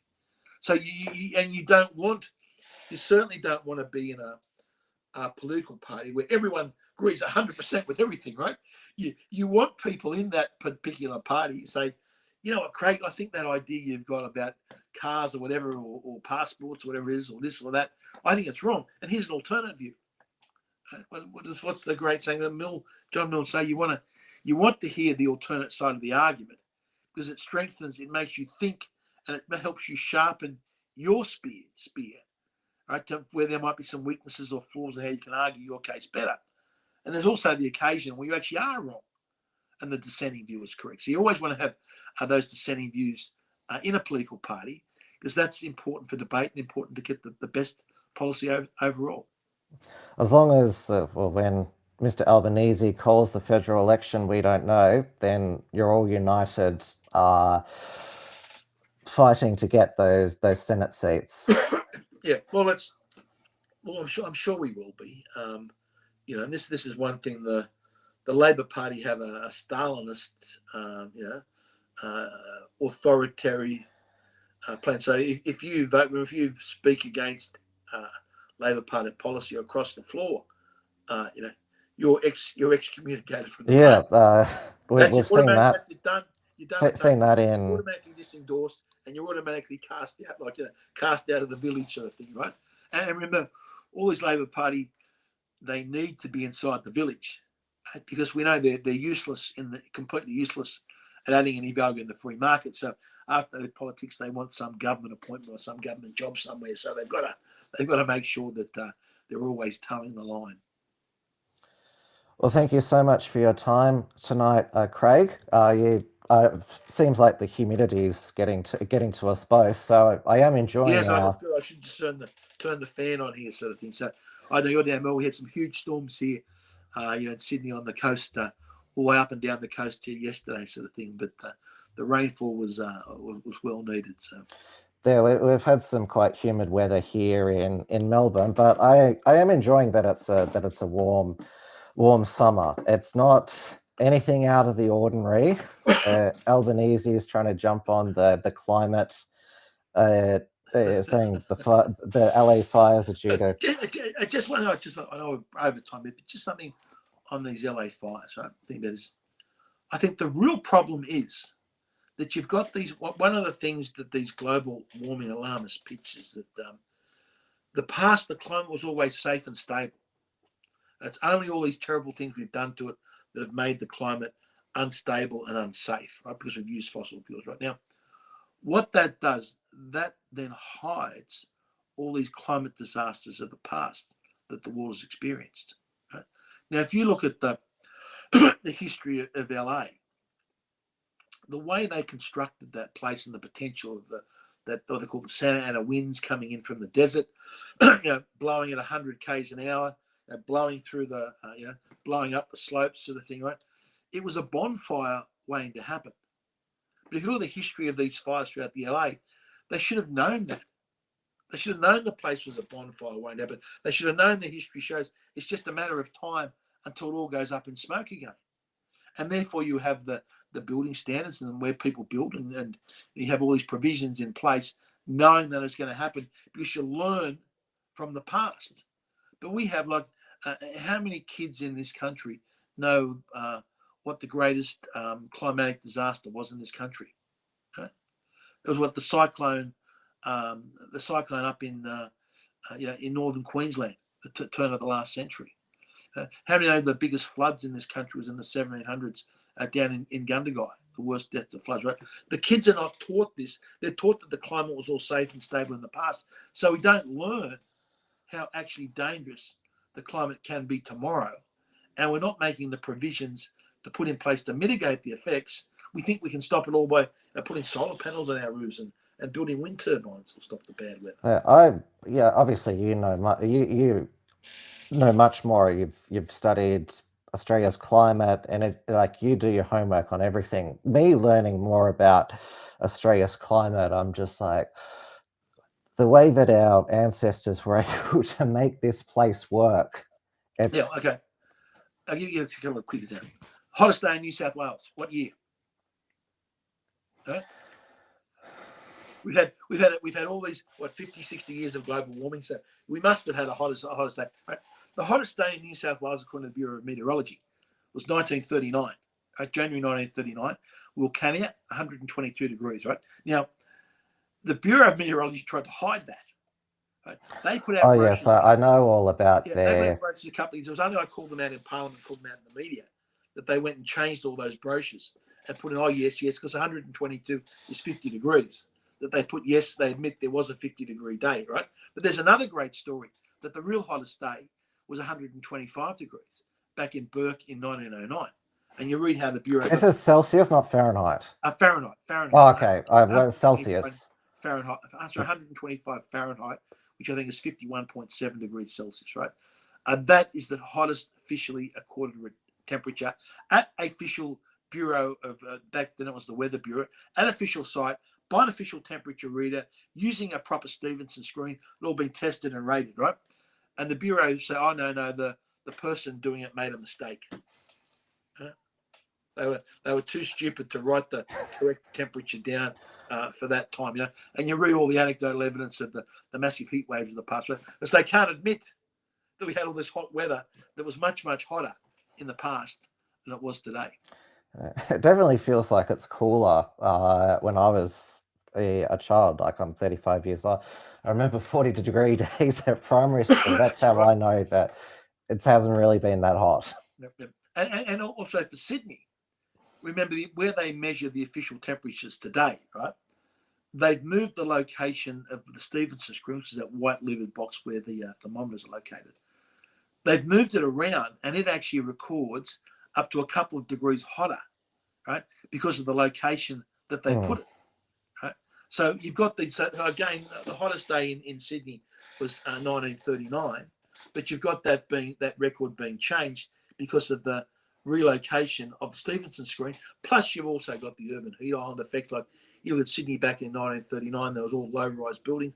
Today, you've got hundreds and hundreds of glass office towers with the heat bouncing off the glass, the air conditioning units pumping out the hot air, sort of thing. It's any wonder that the temperatures read so much hotter in Sydney than they have.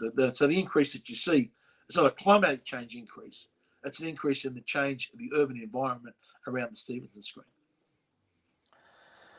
Well, as I was saying, it's been the hottest summer, I think, for a while. Like, I actually like the heat, so I've been enjoying it during the summer.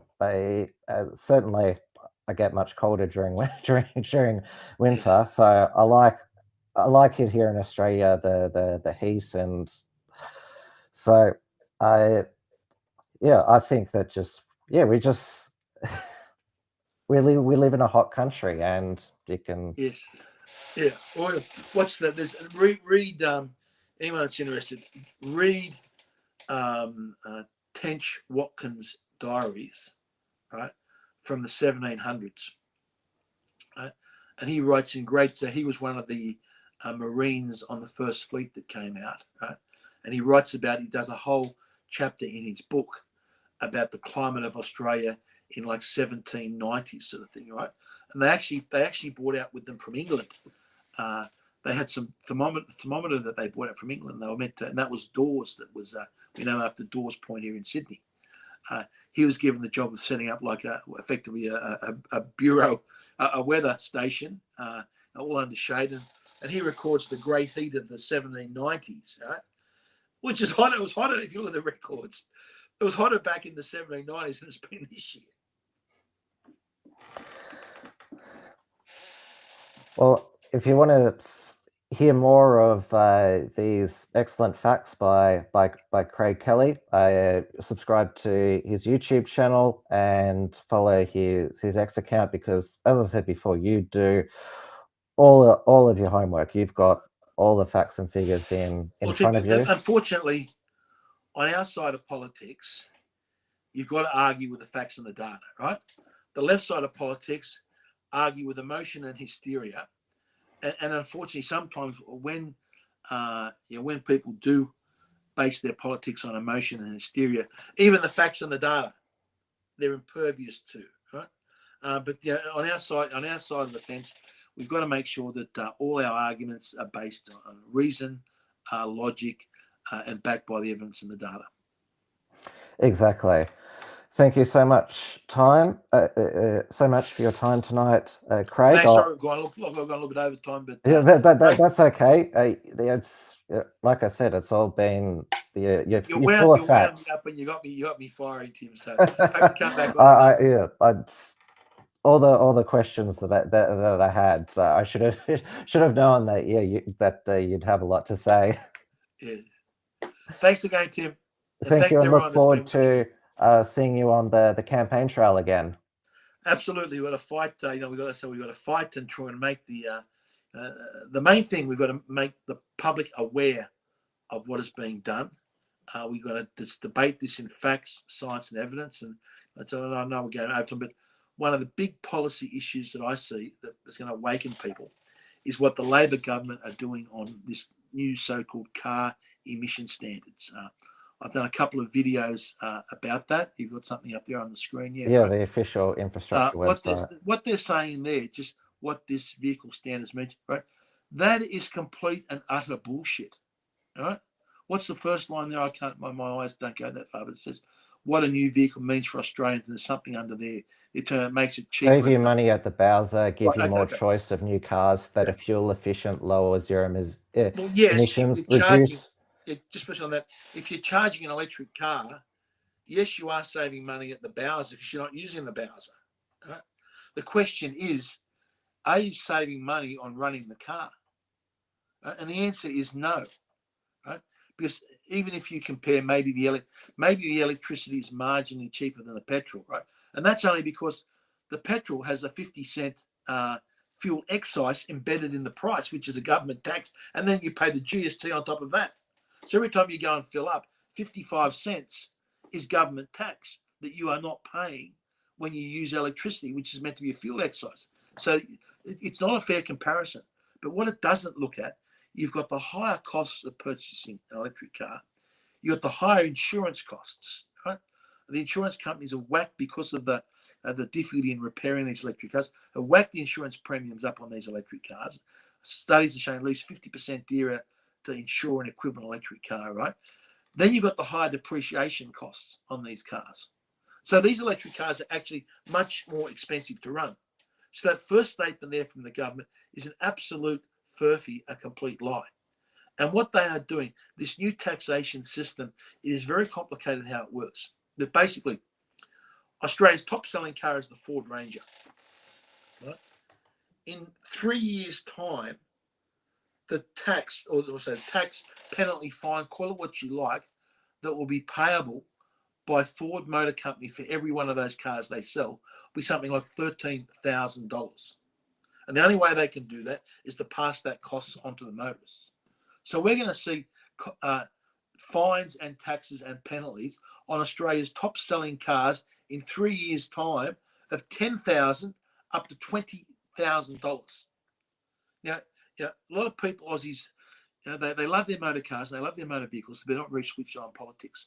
Once they realise what the Labor Party is going to do to the cost of motoring in this country, they are going to be a stampede against the Labor Party. And I hope they come across the Libertarians. Because our policy simply is, when it comes to cars, whether it's petrol, diesel, hybrid or electric, buy whatever you want. We've got a very competitive market. We've got so many manufacturers offering so many good cars. Let the market sort it out and get the government out of the way. Right? There shouldn't be subsidies and rebates. There shouldn't be some bureaucrat in Canberra deciding what you can and cannot, how you should drive or what car you should drive, by trying to push you in one direction with different taxes and subsidies and fines.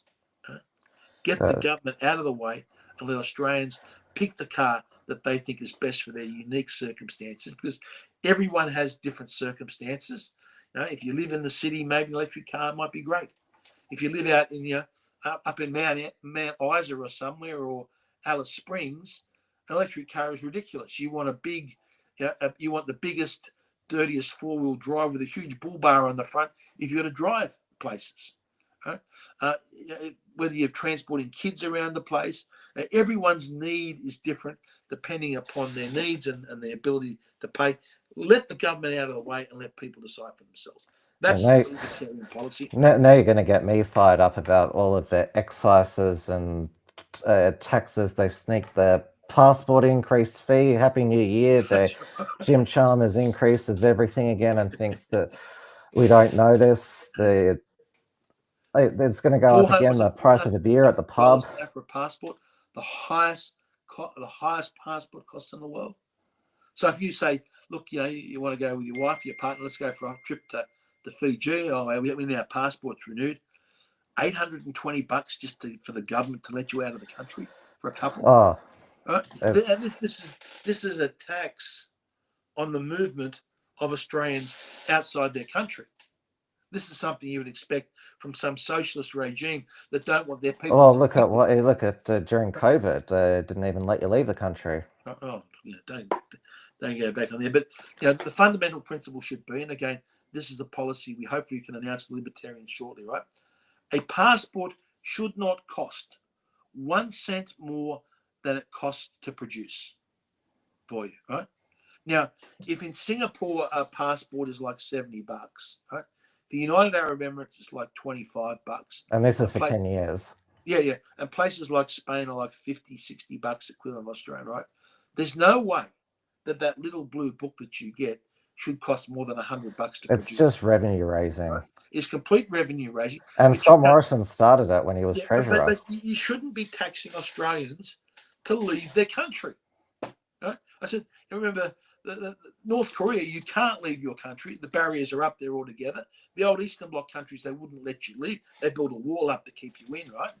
Now the Albanese is building a financial wall that for many Australians, you have to think about, well, geez, I'd like to go overseas, but can we afford $800 for 2 new passports? When I questioned some Labor rusted on X, they said, well, if you can't afford a passport, you can't afford to travel.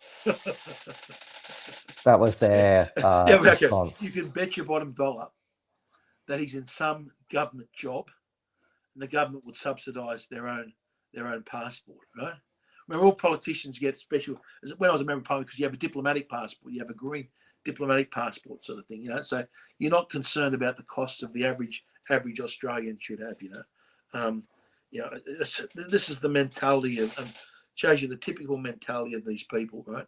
So that means what, they can make a passport $500, $1,000? That's what I asked. Why not keep increasing it then? Yeah. By that logic. Yeah. As I said, it should. You're right. In a free society, I think you go back. I think it's actually, there's something like this in the Magna Carta somewhere. It sort of says you've got the right to leave your country. Right? You've got to have the freedom to decide if you want to leave Australia.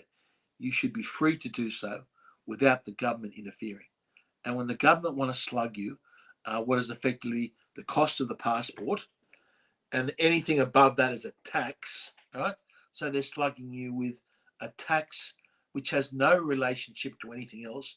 When they're slugging you with that tax, that is a deterrent to prevent you from leaving your country, and that is contrary to the principles of a democratic, free, liberal society. Or they just know that if you want to leave the country, you have to get one, and so we'll just skim you some extra revenue. That's right, yeah. Sorry, we've diverted there. You brought up that. Yeah, well, you got me fired up there at the end about. It's just, and this in the middle of a cost of living crisis. Oh, Like seriously. Yeah, I rant and rave on my own show about constantly they're increasing the excises and That's right. and that. Of course, remember all these excises are indexed. Yeah, exactly. Inflation, but you know what's not indexed? The marginal tax rates. Right? No, and so that's remember that. So that's another policy, libertarians. You want to see those.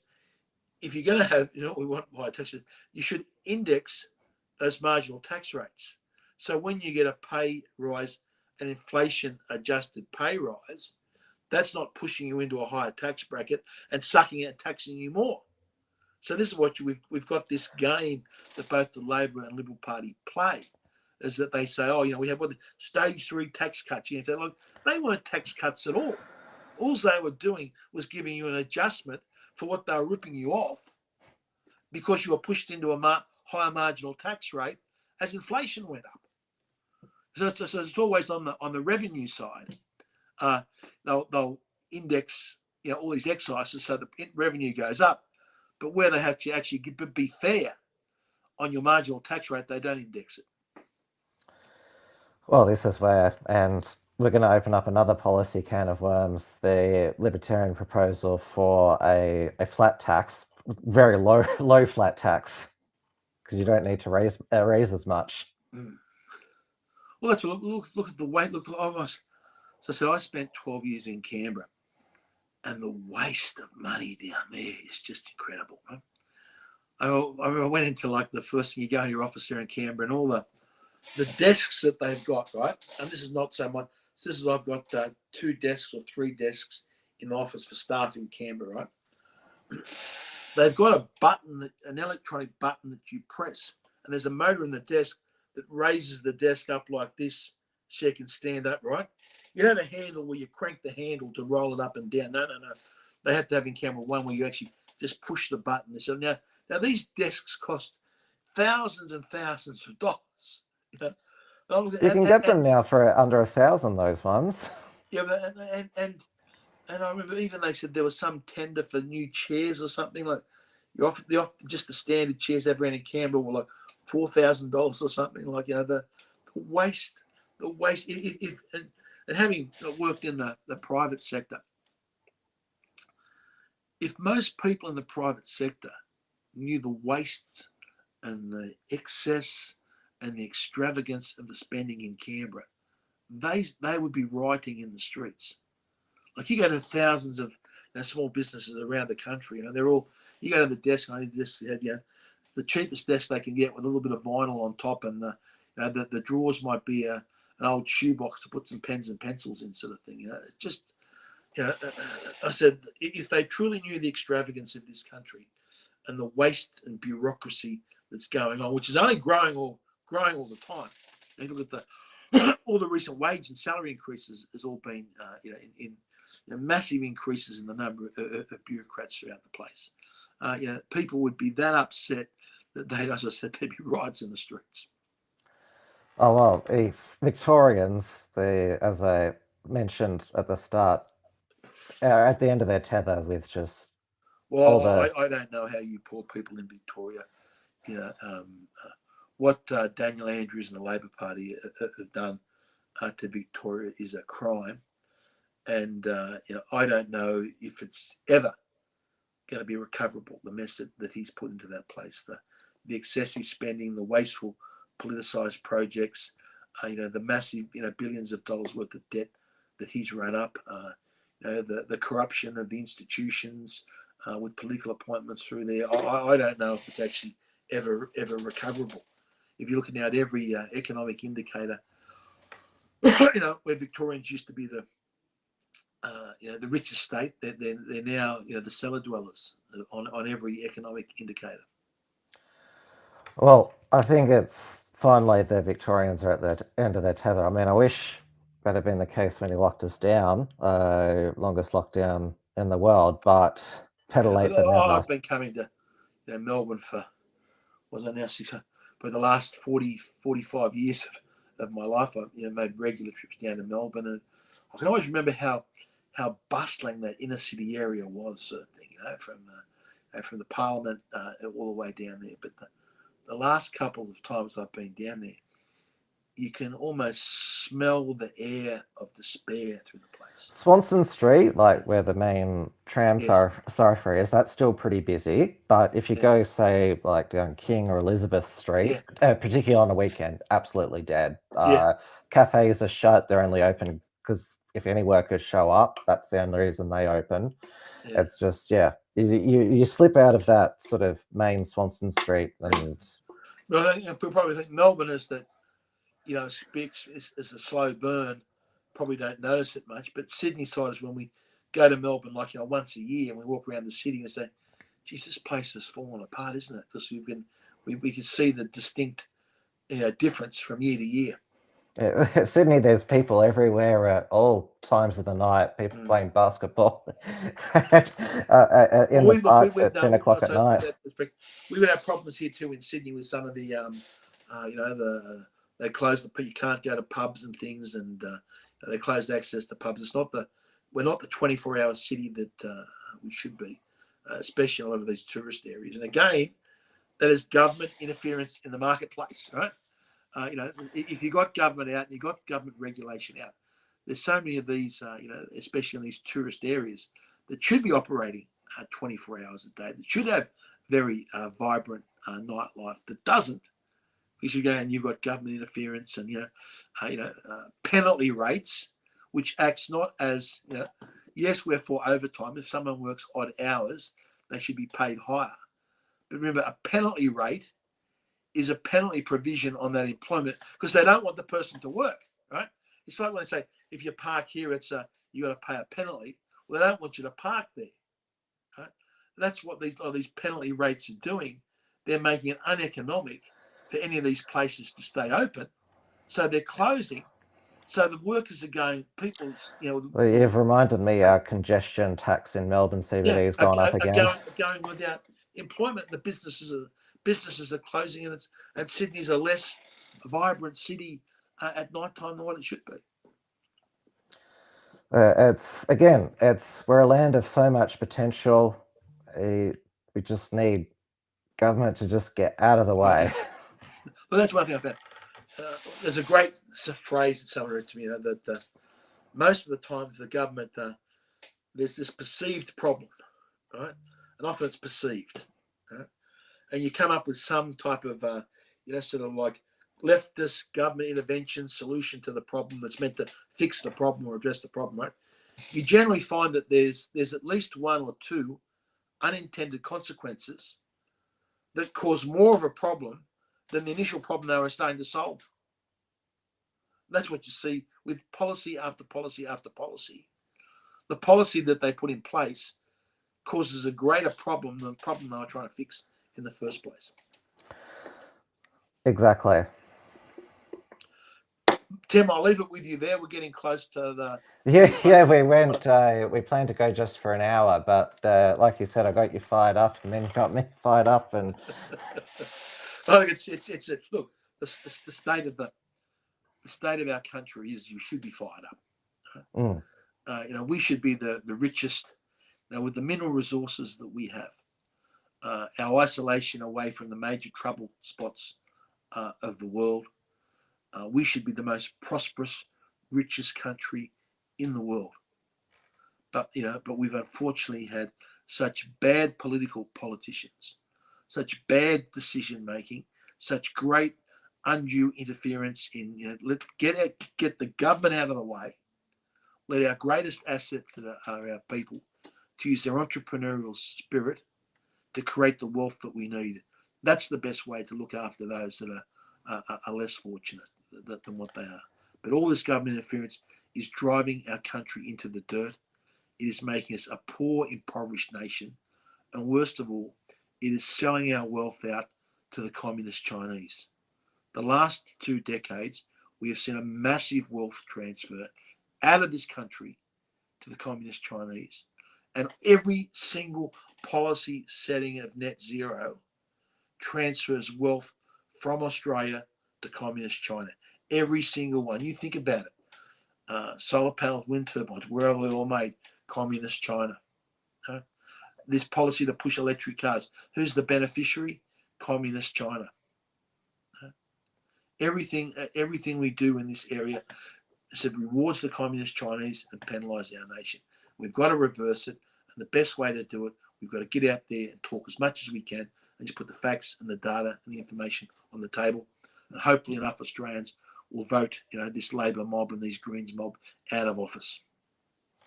Yes, 100% agree. Well, all the best for whenever the Albanese calls the election, and it'll be an important election. So thank you so much for discussing the important issues. Thanks very much for listening. Thank you so much. Sorry for going a bit over time. That's okay. Thank you so much. Thanks, Tim.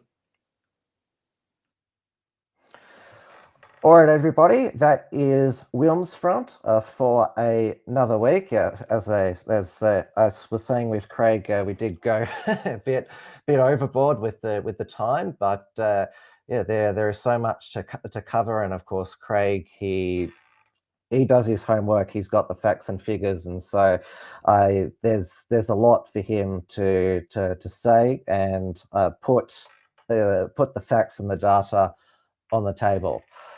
So that is it for as I said, WilmsFront for this week. There is not a Dusty Bogan Thirsty Thursday. There is going to be a Dave Right Now Awakened Aussies. So I'm not sure if I'll join that, but if I do, I'll share it on my socials. So of course, that is main ones are of course Telegram, X, Facebook, and Gab. Also, it is Substack, where I send out email alerts for upcoming Unshackled productions, and also has the Unshackled Productions archive. That's also where you can support the work of the Unshackled at the unshackled.substack.com/subscribe. So you can take out a monthly membership of $5 per month, an annual $50 per year, founding member $500 per year. And of course, over on the unshackled.net, I got a premium membership. So that is $5 per month for bronze, $50 per year, silver $100 per year, a $10 per month, gold $25 per month, $250 per year, or platinum $50 per month, $500 per year. And the unshackled.net, you can find our articles and also, the Unshackler Awards. So we've got 6 categories as published so far. The Australian Regressive of the Year, the Australian Unshackler of the Year, which Craig Kelly is nominated for, the International Unshackler of the Year, the International Cuck of the Year Award, the Cis White Male of the Year Award, the Triggered Feminist of the Year Award, and the Australian Culture Warrior of the Year Award. So I'll put into the link so you can vote, and I'll also put in the membership link as well on the unshackled.net as well. So next Unshackled production that I will be airing will of course be Tim's News Explosion, 8:30 p.m. Melbourne time on the WilmsFront channels. Make sure you've subscribed, click the bell to allow notifications, give a thumbs up, comment, and share. There'll be a fresh report from Tiger Mountain with Richard Wollstonecroft tomorrow. And also, as I remind my audience that Reality Check Radio over in New Zealand, I've done the weekly Wilms report on Paul Brennan's breakfast program every Tuesday morning. So I'll be continuing to do that this year. So RCR will come back at the end of January. And in the lead up, myself and Dewey de Boer, we will do a one-off Trad Tasman talk show. He's also a host at RCR of the Dialogue. So thank you so much everybody, for your time tonight. I think more of you are getting used to the Thursday night WilmsFront at the earlier time. It's just better for me to have it as a bit of a break on a Monday doing Tin News Explosion than a Thursday WilmsFront, rather than one after the other, as how I was doing it: Sunday WilmsFront, then Monday Tin News Explosion, then Tuesday on RCR. So thank you so much for your time. Stay safe, stay sane, stay free, stay optimistic. And when I see you next, it will be just hours until President Trump is president of the United States again, which we're all excited about. Good night, everybody. Thanks for tuning in to WilmsFront. Visit timwilms.com to view the archive of episodes, and keep visiting theunshackled.net to view all our shows, and to keep up with the latest real news and analysis.